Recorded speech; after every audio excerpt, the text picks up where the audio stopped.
જય હર્ષદમાં જય ખોડિયારમાં આ રાણા સમાજ તરફથી અમારે 2005માંથી અમે હમણાં ગોલવાડમાં પેલા માતાજી ભોયડામાં હતા ત્યાંથી અમે આ રાણા સમાજ માતાજીએ રજા આપી એટલે અમે વાતે ગાતે માતાજીની માતૃના અનુજ્ઞામાં લગાવ્યા અને અમે દર 3 મહિનાના પહેલા સોમવારે અમે રવાડી કાઢીએ છીએ, માતાજીની ધજા ચડાવીએ છીએ અને અમે 2 કલાકનો ગરબાનો ઉત્સવ ઉજવીએ છીએ, મહાઆરતી કરીએ છીએ, પ્રસાદ કરીએ છીએ. અમારા રાણા સમાજમાં આવું ગૌરવનો દિવસ છે. અમને આજે બહુ મજા આવે.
પણ એક નાના એવા તમારા દીકરા તરીકે અને જૂના કોટલા ગ્રામ પંચાયતના સરપંચ તરીકે મારી આ પ્રસંગમાં જ્યાં જરૂર પડે ત્યાં રાણા સમાજને હાથ જોડીને હું વિનંતી કરું છું. સંયુક્ત ઉપક્રમે આજે આપણે પ્રસંગ રાખવાનો છે આગામી દિવસોમાં. એમાં મારી જ્યાં જરૂર પડે ત્યાં હું તમામ ભાઈઓ અહીંયા બેઠેલા તમામ ભાઈઓને વિનંતી કરું, XYZ કોઈ પણ કામની અંદર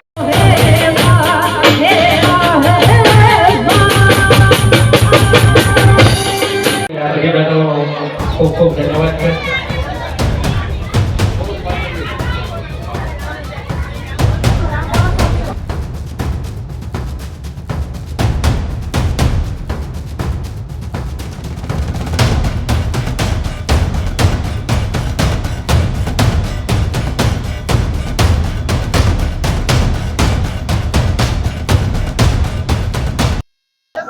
આજે હર્ષદ માતા અને ખોડિયાર માતાનો અમારો પાક ઉત્સવ વર્ષો જૂનું મંદિર જે રાણા સમાજનું માંગરોળ ગોલાવારની અંદર બિરાજમાન હતા હર્ષદ માતાજી. અને એમ કહેવા ગઢેરા એમ કહેતા કે 10 પગારની સીડી લઈને પહેલાં હેઠે ઉતરતા અને ઓટોમેટિક ઉપર આવતા. માતા જે રજા આપતા તેઓ અમારા રાણા સમાજે તેમનું મંદિર બાંધી અને 2005માં એની આ મંદિરની સ્થાપના કરી. ત્યારબાદ અમે દર વર્ષે જેમ પાટ ઉત્સવ ઉજવીએ છીએ એમાં 20મો પાટ ઉત્સવ રાણા સમાજનો 20મો પાટ ઉત્સવ હર્ષદમાં અને ખોડિયારમાંના મંદિરનો અહીંયા અમે ઉજવી રહ્યા છીએ. 4 વાગે ધજાનું આયોજન હતું. જૂના ગોલાવાડાથી લઈ અને અહીંયા માતાજીની ધજા લઈને આવ્યા. ત્યારબાદ 2 કલાક ગરબાનો પ્રોગ્રામ અને ત્યારબાદ આપણે મહાઆરતી કરી અને અમે છૂટા પડશું.